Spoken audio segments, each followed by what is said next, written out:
Won't you come and meet me at the movies? Won't you come and watch a flick with me? Famous scenes with drama queens and heroes acting out there on a silver screen. Come grab a seat, the popcorn is on me. Camera speed. Sound production, take one. So if the devil hangs out with sheep while fighting mortals and also chasing mice who think they used to watch the Truman Show, that is what today's episode is all about on Meet Me at the Movies. Noel T. Manning II here with Thomas Manning. Hey, buddy, good to see you, bud. It's good to be here. Always a pleasure to talk about, Mortal Kombat and the ring of Prada wearing sheep in devil's clothing, with some field mice running around as well. So yeah, that pretty much is a perfect summary for just the energy that we capture every week here on Maybe in the Movies.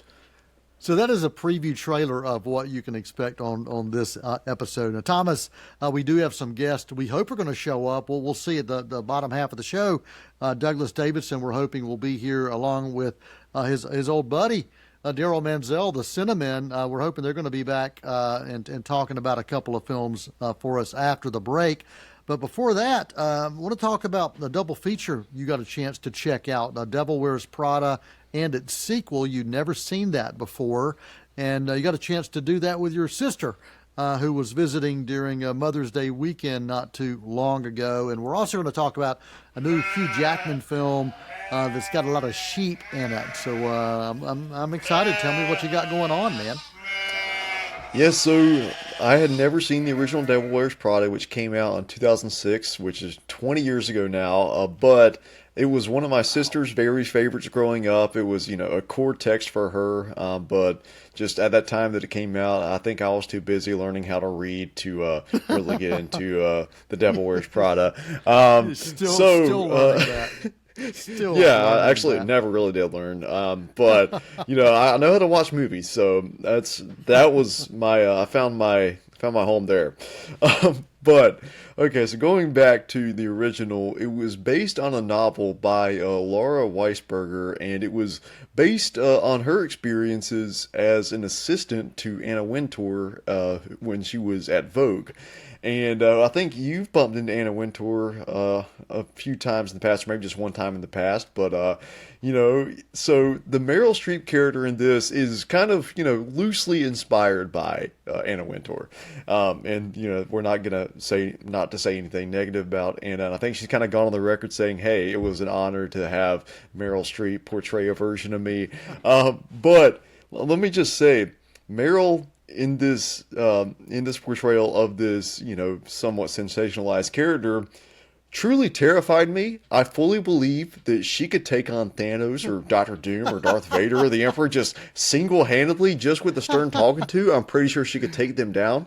And you know what? It's possible that Anna Wintour herself could do the same. So, but in conversation with that, this is also just a very lovely story about a young woman played by Anne Hathaway who is chasing her dreams in her 20s in the big city and coming into her own. And, as someone now in my mid-20s, I think I can connect and relate to it more in a certain sense than if I just watched it when I was learning how to read at 6 years old.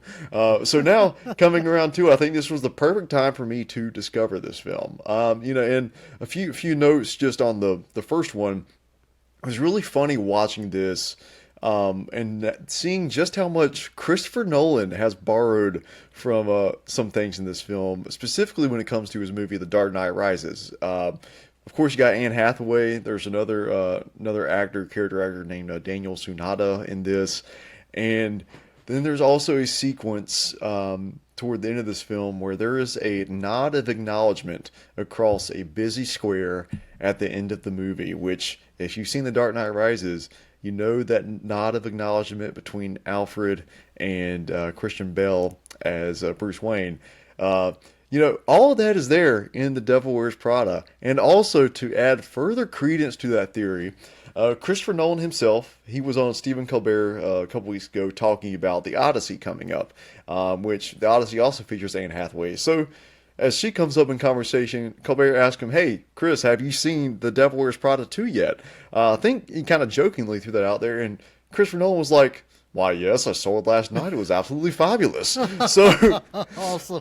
I think it's Awesome. possible The Devil Wears Prada is one of Christopher Nolan's very favorite movies, and now like I'm glad that I got a chance to see that for myself. Why that's probably one of his very favorite movies. Awesome. Awesome. So yeah. So let's transition, because I know we want to make sure we fit in a lot. We're trying to do a lot in this half of the show. The sequel coming out 20 years later. People wonder, will it work? The legacy sequels sometimes do, sometimes don't, and we've seen in past years where that's right on both sides. Right. And this was, I think, what makes this legacy sequel successful in my eyes was making it a full-blown journalism style movie, and it speaks, it kind of shifts its focus to speak very specifically about the tumultuous journalism landscape that we're continuing to live in, especially as it relates to the digital age and the encroachment of AI into the media and the journalism landscape. This film has a lot to say on those fronts. Whereas the first one kind of had this more, coming of age type feel, or at least, coming of age in your 20s, coming into adulthood. This is more about, someone who is, a well-adjusted adult learning how the world is kind of parts of the world that she's grown so accustomed to are crashing in around her. And so I really appreciated taking that view here. Another thing that I really loved, whereas the first film was mostly contained to New York City, there's some major globetrotting in this one. We go not just the Harlem Globetrotters, but we go to Italy. There's some just gorgeous landscape shots on the coast of Italy. We go to the Great American Northeast in Vermont. Some beautiful fall foliage landscape shots as well. And then on top of that, with the central returning cast, Anne Hathaway, Meryl Streep, Emily Blunt, Stanley Tucci, and it's crazy looking at all four of these individuals. I don't think they've aged a single day in 20 years since the original came out, and it looked like this, fitting back into this shoe for these characters was just like, putting on a shoe putting on a shoe that hasn't changed in 20 years. Wow. Then, So a couple other supporting cast members I'll highlight. Lucy Liu, she's a scene stealer, and then Justin Theroux playing this goofy tech geek who's kind of an amalgamation of a lot of the prominent tech geeks that you might recognize from the headlines. He is quite hilarious in this film. Awesome. But I looked over to my sister toward the end of this movie and was like, I think I might like this even better than the first. So I don't think there are going to be other people that agree with me, and I think that's because I don't have the emotional connection to the original. But I was quite riveted by a lot that this film had to say. So it's one that you do need to watch the first film first to really truly appreciate it. And as a legacy sequel goes, you feel it rises to the occasion. So rating for both of these films, you want to do them separately? Oh yeah, I'll give both of them a solid B+. Okay, cool. Solid B+ for Devil Wears Prada and its legacy sequel in theaters now. Well, Thomas, you've got 5 minutes if you want to make sure you get a chance to cover this Hugh Jackman film. That's a little different than typical Hugh Jackman films that we get a chance to engage. That's right. He has no adamantium skeleton. He's not singing opera. He doesn't run a circus. But what he does run is a flock of sheep. He's a shepherd here. They're talking about the Sheep Detectives, directed by Kyle Balda. And last week we talked about Blue Heron and An Autumn Summer, both of which examine the way that we experience memories as human beings. Well, this week we have another memory-centric movie, but it's not about humans. It's about sheep and how sheep remember things. And, I think that when you look at why we keep seeing stories and prominent stories about this theme, I think it's a combination of a few things. First, social media and the internet continue to kind of damage the way that we process things and mentally. And combined with that, we're still learning how COVID-19 has affected our brains as well. So I think we're going to continue to see stories about how we as a culture want to remember things and, don't want to forget the way that we've experienced things. And in this movie, you can kind of slot that in there as, a very much tonally different film than a Blue Heron or Autumn Summer. But I do think that also just goes to show that there is room for this theme to be explored across all genres and for all, audience targets. The movie, I was just kind of just as surprised as anyone, or I don't know if everybody else would have been surprised, but I was quite surprised that this movie about Hugh Jackman as a shepherd who was murdered, who then his murder is solved by talking sheep. It was so truly moving and oftentimes profound and can speak to all ages. So, Wow. Yeah, and and I'll mention that based on a 2005 novel called Three Bags Full by Leonie Swan. And I think when you see that was 20 years ago, I think it was a little ahead of the curve in terms of what it was speaking to with our culture. So I would quite really really truly appreciated Sheep Detectives and slot it right there within my favorite whodunits of the past decade. Put it in there with the Knives Outs. It's a fun one.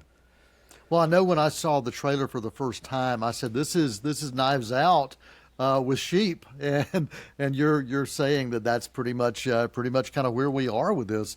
I think you said a solid cast as well, voice cast as well as some other faces that show up too. Correct? Absolutely, yeah.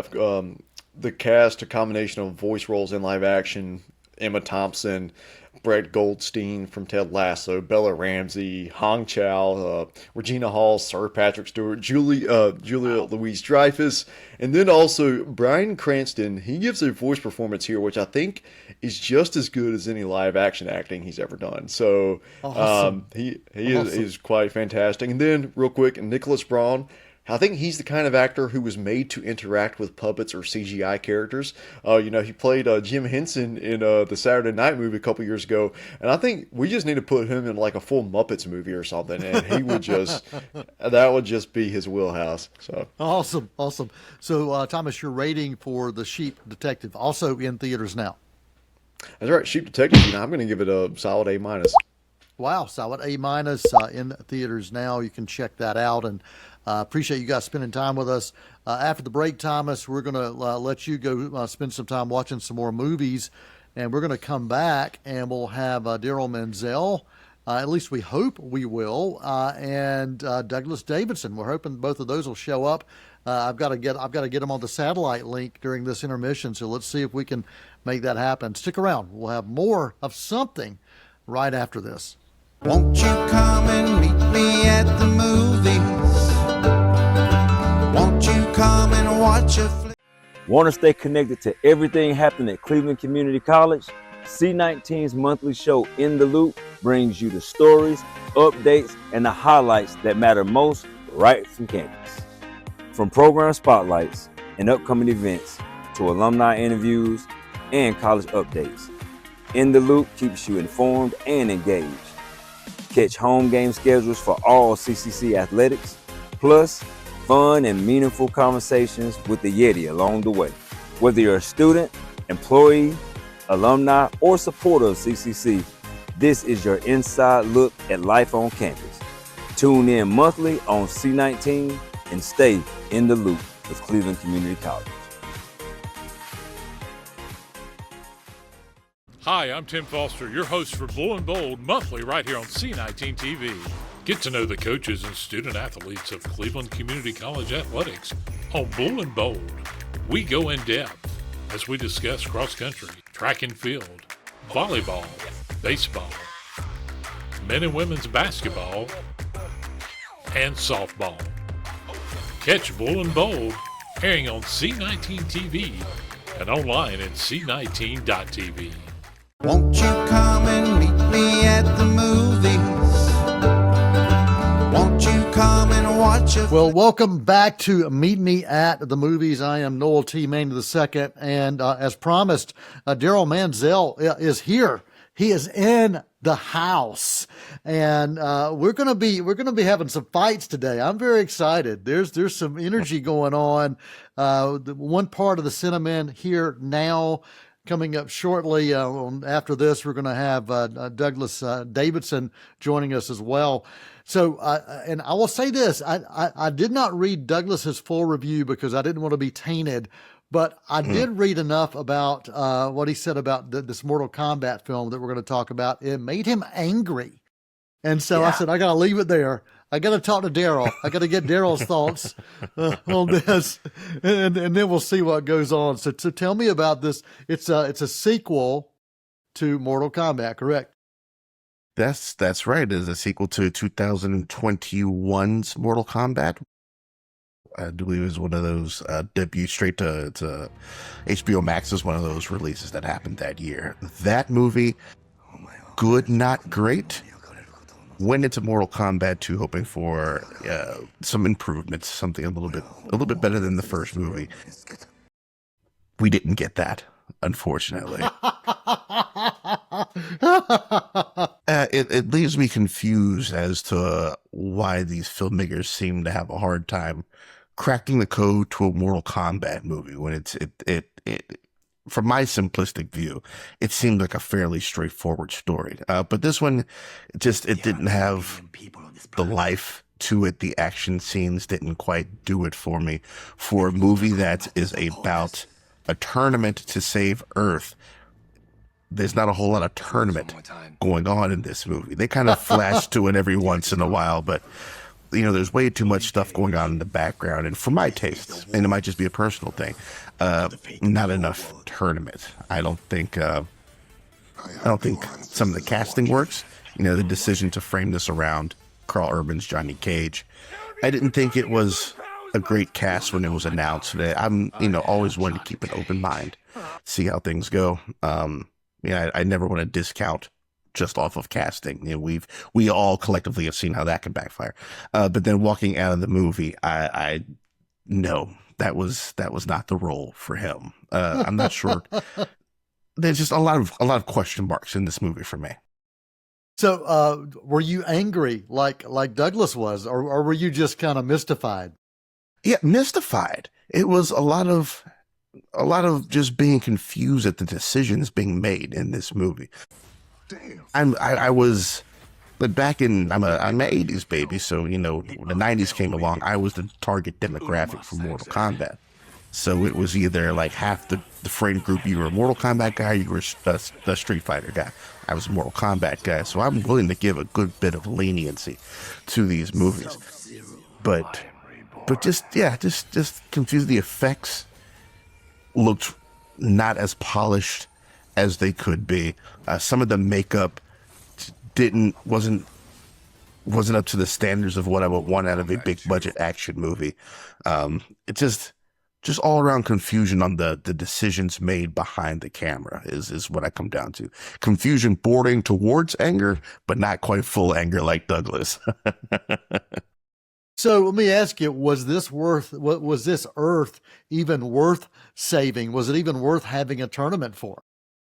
No, sir, it was not. No, sir. I'm sure they if this does well enough, we could get a Mortal Kombat 3.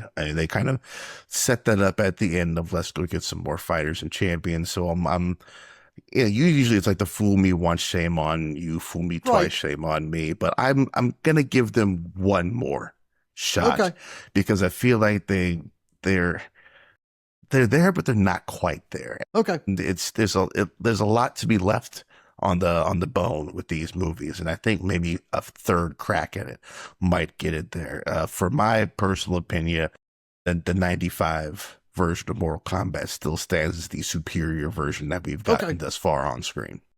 Okay, well, that kind of goes to my next question. I was going to say, okay, if there's any tournament-related fighting film out there that you would recommend, it would be that one. Any others that like Bloodsport or anything like that you'd say, yeah, go back and check those out? I mean, Mortal Kombat's the top of the list for me. Bloodsport at the best of the best was a great one as well. It's been a while since we kind of gotten any kind of like just a good cheesy action fighting type thing. Yeah. This is cheesy for different reasons. Right. But your Jean-Claude Van Damme's, like we need to get back to some of those. Absolutely. Some of those mid-budget action movies. But I would say Mortal Kombat, Bloodsport, best of the best would be my top three. And the Mortal Kombat from 95, right? 95, yeah. Right, and cool. then Street Fighter's not in this conversation. Gotcha. All right. Well, Daryl, what is your rating for this Mortal Kombat sequel? I'm going to give this a C-. Wow. Yeah. Dejected leaving the theaters on this one.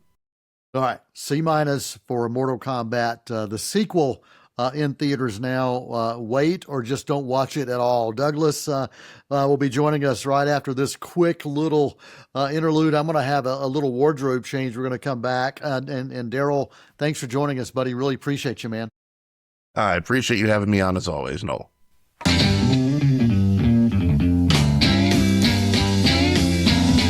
Hey, baby. All right, as promised, here is that special edition segment with Douglas Davidson, the king of the world, or the king, or for today's segment, the king of international animation is what we're going to call Douglas today. Is that correct?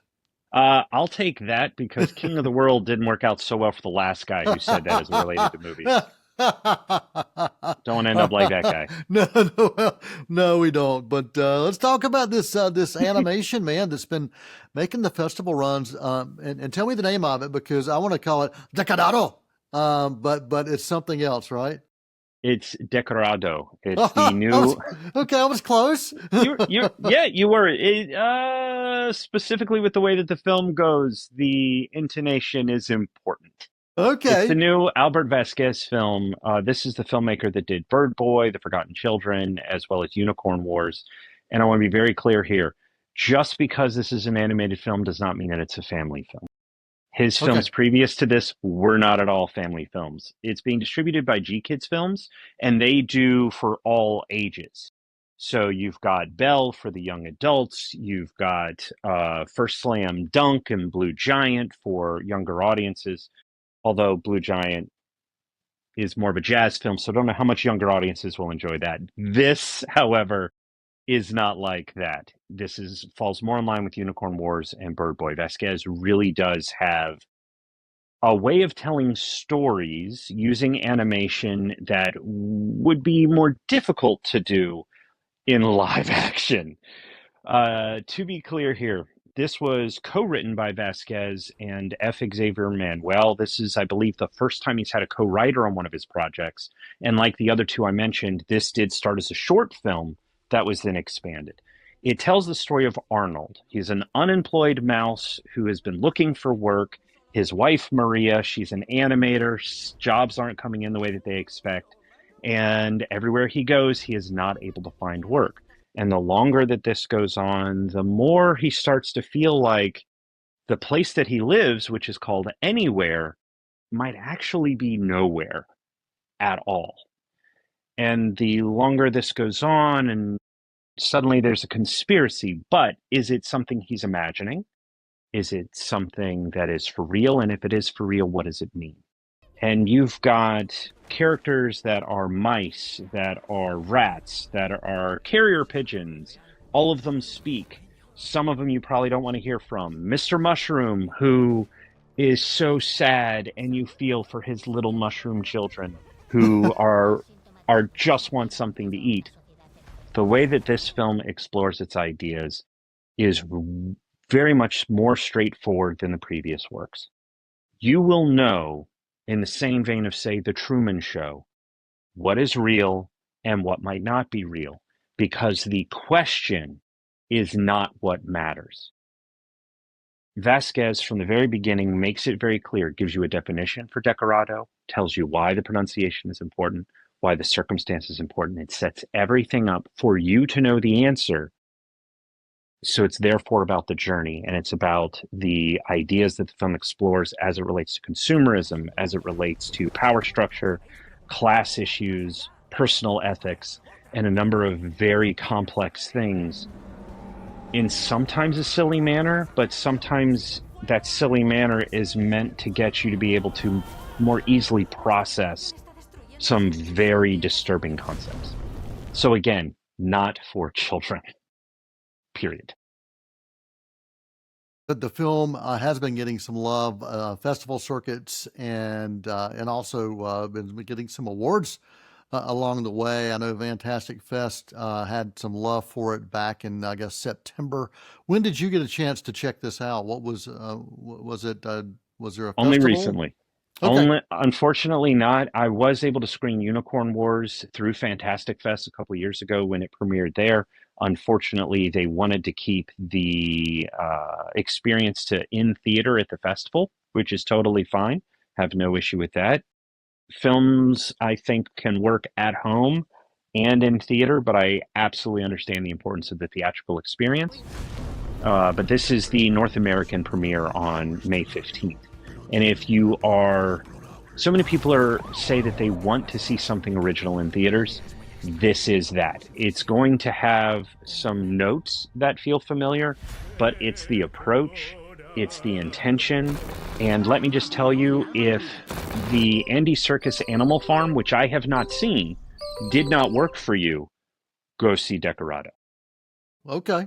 All right. Very cool. From a genre standpoint, would you call this a dark dramedy, or where does it fit in? Sure, it's animated, but as far as the stylistically, how would you classify it? I would classify it as a dark dramedy works, also fantasy. The animation is a mixture of watercolor and sort of hand-drawn.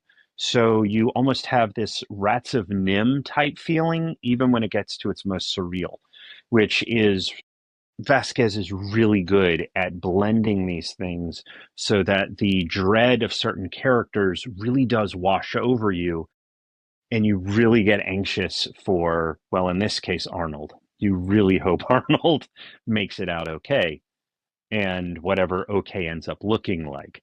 Because sometimes survival, like look at Brazil, survival doesn't necessarily mean a happy ending. So you want these characters to make it out okay. It's definitely dark dramedy, great way to put it. It's a fantasy. I give it a B plus. It's right on that B plus A minus cusp. Yeah. It didn't strike me as hard as Unicorn Wars, but then again, that might be because in this case, it's being way more direct about its subject matter. Awesome. And the name of the film again, Douglas? Decorado. Decorado. And any final words, thoughts, or comments you want to make sure you share about this film before we send it back to the studio? If you do go see this and it resonates with you and you haven't seen the other two works, I highly recommend checking. Awesome. Appreciate it, Douglas. Always good to see you, man. Thanks for joining us and giving us a snapshot of Decorado. Many films to view until we meet again.